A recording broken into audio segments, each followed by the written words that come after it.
humanista. Vamos a ver, ¿quieren hacer preguntas? Jonathan, ¿quieres hacer? Voy a hacer una pregunta. Ahí van a hacer los devotos una pregunta. Una consulta. Sí. La fe sería tener certeza de las escrituras, o sea, del resultado de la consecuencia de las escrituras. Sí, exacto. Es desarrollar una convicción, porque lo que sucede. Darlo como por hecho, ¿no? Sería básicamente eso. Básicamente eso, porque al principio lo que pasa es que lo que uno escucha de las escrituras es un poco abstracto, o muy abstracto, ¿no? Y eso puede pasar que durante vida sea así. ¿Mm? Pero cuando la fe madura, esas sentencias, esas abstracciones, uno las empieza a ver de otra manera, empieza a ver como que eso, por ejemplo, lo que sucede en los Puranas son hechos históricos, lo cual no es fácil de ver, porque como sucede en otras eras, a veces las condiciones son muy diferentes y uno dice, mira si va a pasar eso. Porque dice que un rishi voló, qué sé yo, hizo determinado tipo de acto metafísico y entonces uno no cree en eso al principio. Bueno, cuando empieza a entender por qué pasaba y por qué eran otras eras y había otro tipo de capacidades, en fin. Y cuando empieza a entender lo que dice el Bhagavad Gita, porque, por ejemplo, hoy discutimos eh, naturaleza divina y demoníaca, ¿no? Y generalmente esto se toma así muy por arriba, pero Baladev Vidyabhuyan cuando analiza como yo les decía en este verso, hay gente que es muy buena, pero no por eso deja de tener naturaleza asúrica. Entonces hay religiones o pensamientos filosóficos que son asúricos, aunque son de gente buena, y de hecho muy buena. Buena de conducta, socialmente buena, ética, ¿no? Entonces muchas grandes personalidades han sido buenas personas, pero ateos, ¿no? Eso es definido como naturaleza súbica. Bueno, cuando uno empieza a entender estas cosas y empieza a entender cómo funciona el Bhagavad Gita en el mundo y empieza a ver, ¿no?, la ley de karma en uno mismo y en los otros, ¿no? Y todo eso empieza a adquirir fe, esa convicción se vuelve en algún momento muy fuerte, tan fuerte que puede doblegar hasta la voluntad de la persona. O sea que uno puede tener la tendencia a hacer cosas negativas, digámoslo así, ¿no? Uno tiene flaquezas, como se dice de ordinario, tiene debilidades, pero cuando la inteligencia se fortalece con esa convicción, la persona también se vuelve fuerte, porque la fortaleza está realmente en la inteligencia, ¿no? Esto es muy platónico. Los platónicos decían que lo más cercano a la verdad era la razón, ¿no? Y eso está muy bien. O sea, cuando educamos la razón en las escrituras y aparece esa fe, entonces ya esa fe está muy cerca de la devoción, aunque no se tenga en un principio. Pero ese respeto por la escritura, uno dice, ah, bueno, pues esto no era tan abstracto. Esto no es un principio religioso, esto es un principio de funcionamiento de la naturaleza. Cuando uno lo empieza a ver así, la fe se vuelve cada vez más firme. Y entonces podemos usar un sinónimo ahí, convicción, digamos. Cuando uno tiene convicción, para no llamarlo fe, ¿no? Convicción sería que ahí empieza a destruir las actividades pecaminosas. Por eso dice Gyanan Nidadga Karmanan, que el conocimiento es como el fuego que quema el karma. Eso le dice Krishna a Arjuna, ¿no? Yanandi Dadga Karmananta Nahu Pandita Buda. Que el conocimiento destruye el karma. Entonces, cuando destruye el karma, uno puede ver el alma con nitidez, ¿no? Uno se percibe como alma espiritual o percibe al Paramatma, pero hasta que no se quema eso, no se queman las falsas concepciones que hay en la mente, no se puede.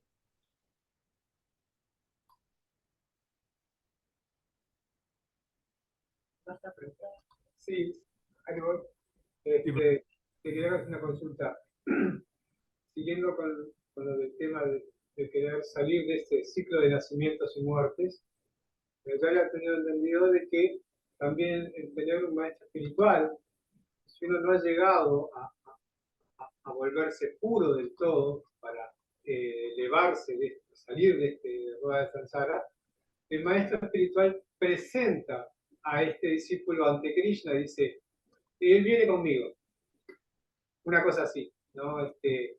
Y la consulta también era, ¿en qué tiempo, o capaz que el tiempo lo manejo yo, en qué tiempo me podría liberar por la misericordia de mi maestro? ¿Es en esta misma vida o tendré que pasar alguna vida más por mis actividades para luego ser presentado? Una cosa así. En realidad, yendo a lo primero, ¿no? Cuando uno conoce a un maestro espiritual dentro de una sampradaya autorizada, alguna de las 4 sampradayas, cuando lo conoce y lo reconoce, o sea, por casualidad o por inteligencia, puede ser que sea por actividades en otra vida, puede ser que es muy afortunado, ¿no? Como dice en las escrituras, Brahmanda Brahmite Kona Bhagavan Shiva, si es Bhagavan Shiva, si es muy afortunado, por ahí obtiene Bhakti Lata Villa, ¿no? La semilla del Bhakti de algún devoto, ¿no?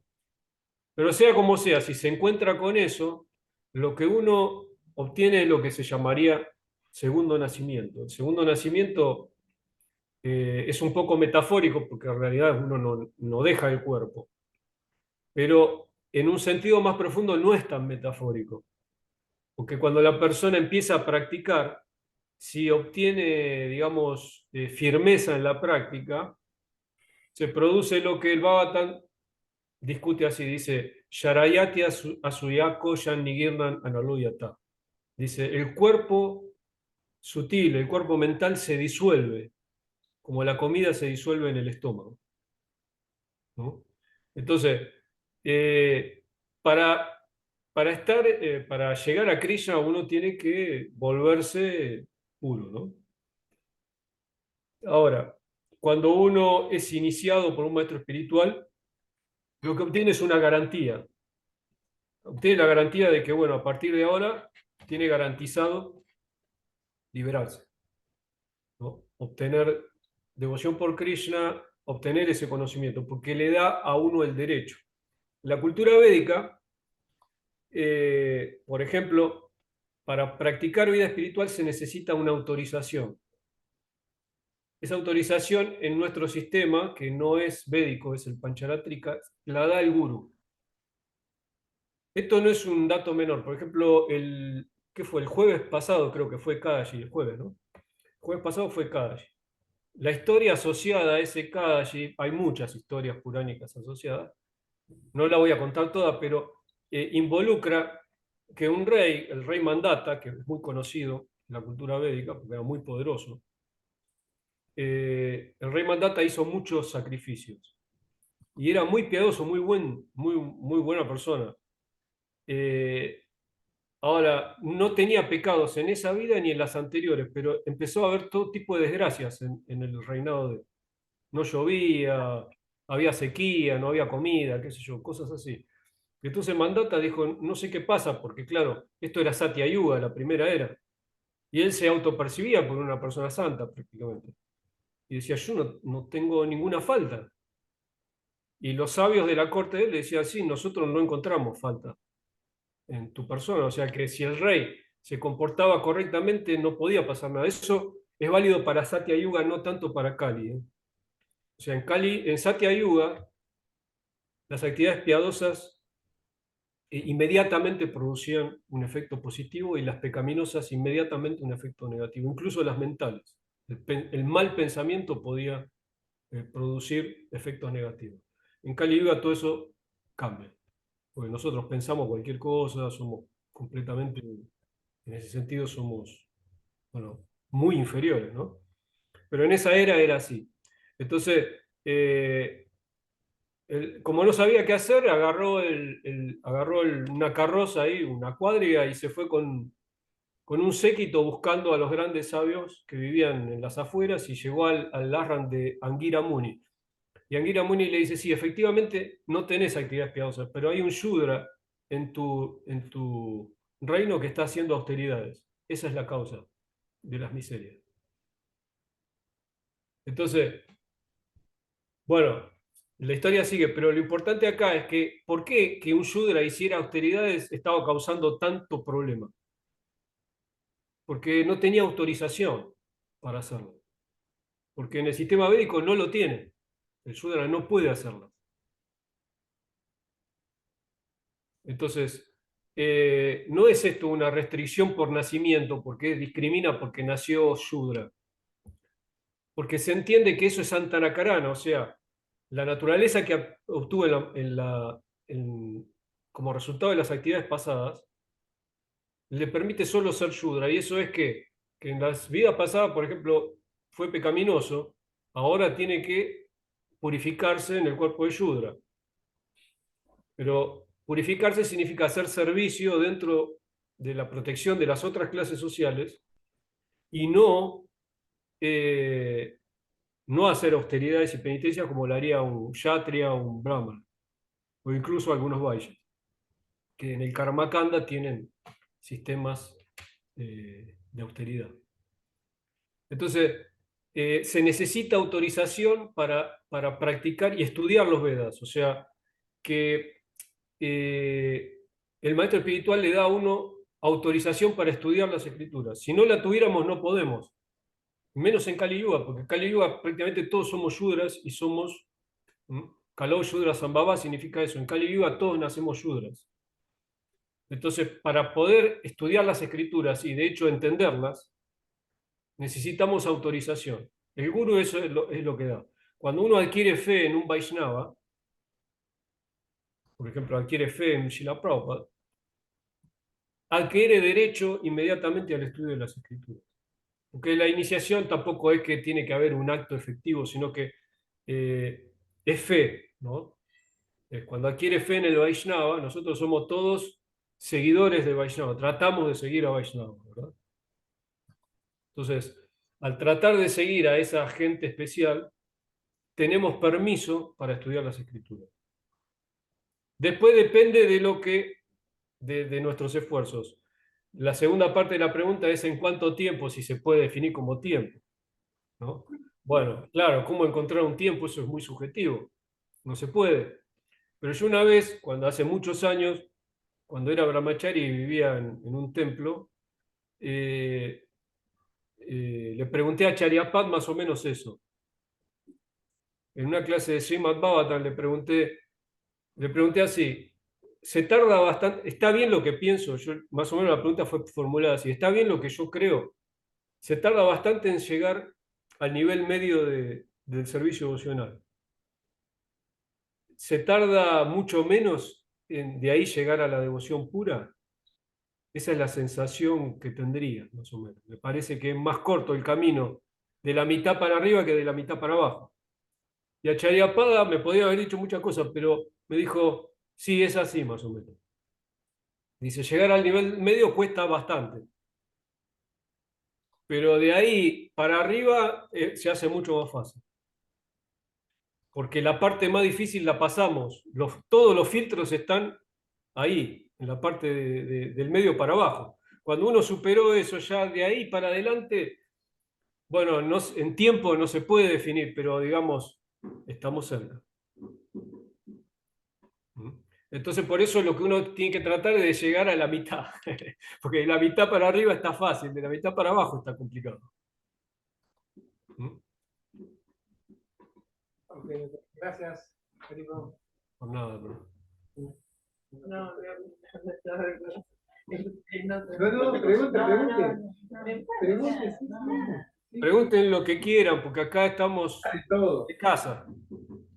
claro. Yo lo que quiero saber es cómo el que aplique las escrituras, el que lea las escrituras, las aplique en la vida, todo eso, en la vida actual, no es más difícil que en otros tiempos pasados, no se está haciendo cada vez más difícil aplicar las escrituras hoy, y que peor va a ser.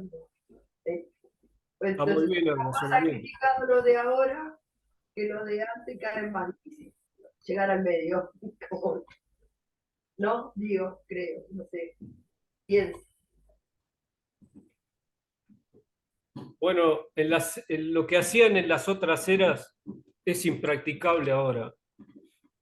Lo que hacían en las otras eras. Nosotros tuviéramos el túnel del tiempo y nos metemos en el túnel del tiempo, como entraban esos dos tipos que cuando éramos jovencitos, algunos de los que estamos acá, veíamos en la televisión el túnel del tiempo, entraban por ahí y bueno, salían en otras épocas y pudiéramos ver lo que pasaba en esas épocas, hasta la persona más caída en aquellas épocas era muy, pero muy, pero muy religiosa y pura. ¿No? Ni qué hablar los brahmanas. Los brahmanas se dice que brillaban como el sol. Justamente la historia que conté, esta de Mandata yendo a ver a Angira Muni, dice que cuando vio a Angira Muni, brillaba como brahmana, como Brahma. Brahma es el creador del universo. No es Krishna, sino el que Krishna apodera para crear el universo. Entonces, era brillante como el sol. Y Angira veía todo, veía el pasado, el presente, el futuro, era omnisciente. Entonces, era lo mismo que Brahma. Cuando le pregunta a Mandata, Angira tranquilamente lo mira y le dice, no, el problema no es con vos, es con una persona que está dentro de tu reino. O sea, las personas eran prácticamente inentendibles, ¿no? Por eso lo que ellos hacían, nosotros definitivamente no lo podemos hacer. Entonces, en nuestra era, el método es acorde con nuestra era. En nuestra era no hay que hacer nada. Directamente ya se anularon todos los principios. Se canceló. ¿No? Vinieron los acharyas Vaishnavas y dijeron, después del señor Chaitanya, ¿no? Dijeron, bueno, ya está, no pueden hacer nada, ustedes no son capaces de hacer nada, no pueden. Entonces no hagan nada, solamente canten Hare Krishna, porque en los nombres de Dios están todas las potencias. Pronunciar el nombre de Dios es pronunciar, o sea, es el nombre y Dios son lo mismo. Porque en el plano espiritual el nombre es igual a la forma, es igual al aroma. Por ejemplo, si yo en el plano espiritual tengo un sonido, ese sonido tiene forma y tiene también cualidades, tiene todas las cualidades. Tiene forma, tiene color, tiene aroma, tiene gusto, ¿no? O sea que la forma no es diferente del sonido. Esta es bueno, es raro, pero así es el mundo espiritual, ¿no? La forma y el sonido son iguales. Entonces, si uno pronuncia el nombre de Dios, en realidad el nombre es igual a la forma. Eso al principio no se percibe, porque bueno, hay una contaminación en nosotros que no nos permite, pero en la medida que uno pronuncia ese nombre, entonces accede a la forma a través solo del sonido. Este es el truco, digamos. En vez de ver a Dios, la persona pronuncia a Dios. Y por pronunciar a Dios ingresa a la forma a través del sonido. Ese sería el truco de Kali Yuga, la era en la que estamos. Eso es lo que enseñó el señor Chaitanya. El señor Chaitanya dijo, en sentido, bueno, poniéndose en la posición de nosotros, dijo, yo soy un tonto. Solamente canté Hare Krishna y desarrollé amor por Dios. Porque eso fue lo que me dijo mi guru que hiciera. Entonces, al principio uno pronuncia los nombres y no percibe nada. Pero en la medida que avanza, el nombre adquiere fuerza. Al principio el nombre se llama Abasa. Abasa significa sombra, ¿no? Es decir, que nosotros en vez de pronunciar el nombre, como estamos contaminados, solamente pronunciamos la sombra del nombre, el Abasa. Por eso se llama ese servicio devocional, se llama Abasa Rupa Bhakti, porque no es nada más que la sombra del verdadero Bhakti. Pero cuando la persona avanza, se vuelve sincera y avanza, empieza a pronunciar el nombre. Y en el nombre percibe la forma, el color, la variedad espiritual. O sea que uno puede percibir el mundo espiritual en el sonido. Y se revela el nombre, se revela la variedad en el sonido. Esa es la forma en Kali Yuga, porque todo lo demás no se puede hacer. Pero entonces, ¿qué pasa? La persona adquiere pureza por cantar y no es que practica principios de pureza para cantar. En otra época, la persona tenía que ser pura para practicar. O sea que si no tenía pureza, como dijimos hoy, ¿no? Nasauchan apichacharo, si no tenía pureza, sauchan, y no tenía chara, es decir, conducta correcta, no podía practicar yoga. No podía. Si una persona no es limpia, veraz y autocontrolada, no puede practicar yoga. Es un principio básico para la práctica. Es un prerequisito. En Kali Yuga no es así. En Kali Yuga yo puedo ser la peor persona del mundo, pero adquiero algo de fe en el nombre y lo empiezo a pronunciar, entonces yo me purifico por pronunciar el nombre. Así que no requiero de la pureza. Por eso cuando empieza el 7º capítulo del Bhagavad Gita, Vishwanatha Chakravarti Thakur, comentando el primer verso, dice: todas las glorias sean al Bhakti, que se empieza a describir a partir de este capítulo. Dice que no requiere de pureza para su práctica, como la excepción máxima de todos los sistemas de yoga. O sea, hasta aquí, hasta el 6º capítulo, se definieron procesos que requieren de pureza. A partir de ahora se va a describir un proceso esotérico único que se practica sin necesidad de tener pureza. O sea que la pureza se adquiere por la práctica misma. Y eso es único.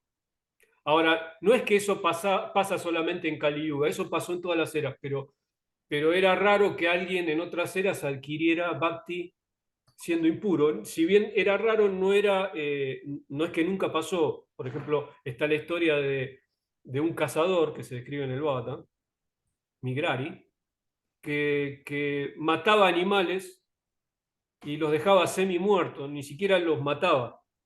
Y cuando un santo llamado Narada le dijo, ¿por qué hacía eso, esa atrocidad? Él le dijo, bueno, mi familia me enseñó eso, que los matás pero los dejás así semi muertos, que queden sufriendo, y eso me parece bien. Y le dijo, pero eso es una aberración, no podés hacer eso. Y Narada lo instruye en los principios del Bhakti. Y el cazador, que era ignorante, los aceptó. Y el cazador se volvió completamente puro. Hasta el punto de que la próxima vez que lo visitó Narada, él cuando le fue a dar dandavas, le fue a dar reverencias, corrió las hormigas que estaban en el piso para no arrodillarse sobre las hormigas, porque sintió compasión de las hormigas. Y él antes mataba a los animales y los dejaba semi-muertos. O sea, se purificó completamente por seguir un proceso dado por un Vaishnava, por cantar el nombre y adorar a Tulasi según los principios del Vaishnavismo. Entonces, el Vaishnavismo es un sistema de yoga que, si bien es posgrado en yoga, tiene la potencia de que si se practica directamente, se desarrolla pureza sin necesidad de tener pureza previa. Para hacer Hatha Yoga, Jnana Yoga, por ejemplo, en el Jnana hay que hacer grandes austeridades. Si la persona no tiene autocontrol, si la persona no es veraz, si la persona no tiene una limpieza en la conducta perfecta, no puede hacer Jnana. De hecho, tiene que estar desapegada completamente del mundo. Es imposible. Y en Karma Yoga no se necesita ser tan puro, pero por lo menos la conducta tiene que ser muy, muy impecable. Ahora, en el Bhakti es una excepción. A pesar de que da más conocimiento, porque da conocimiento sobre Dios, no solamente sobre el alma, a pesar de que da más conocimiento, se puede practicar sin necesidad de ser puro. Se necesita solo la iniciativa. Entonces, si la persona es muy afortunada y cree un poco y dice, bueno, sí, yo lo voy a hacer, ya está. Eso es lo que necesita. Entonces, la respuesta sería, en Kali Yuga no se necesita ninguna condición especial, solamente el deseo de hacerlo. Suficiente. La pureza se adquiere. Hare Krishna.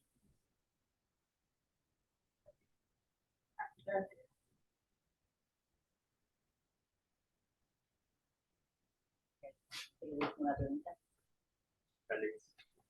Ah, ya la hice. Bueno, pero Gracias, muchísimas Raúl. gracias. Muchas Muchas gracias. gracias. Muy Bueno, elocuente. gracias a ustedes por invitarme. Muy Que linda tengan una forma buena de noche. explicar las cosas tiene. ¿Eh? Muy linda forma de explicar las cosas. Me gusta escucharlo. Bueno, gracias. Me gusta explicarla así como entre nosotros, que no sea algo, a veces lo técnico no se puede eliminar, pero que sea, ¿no? Que sea algo del día a día. Muy Bueno, locuaz. hay que leer el Baba Gita y el Babatan, y estamos afuera. Hasta la próxima. Hare Krishna. Muchas gracias.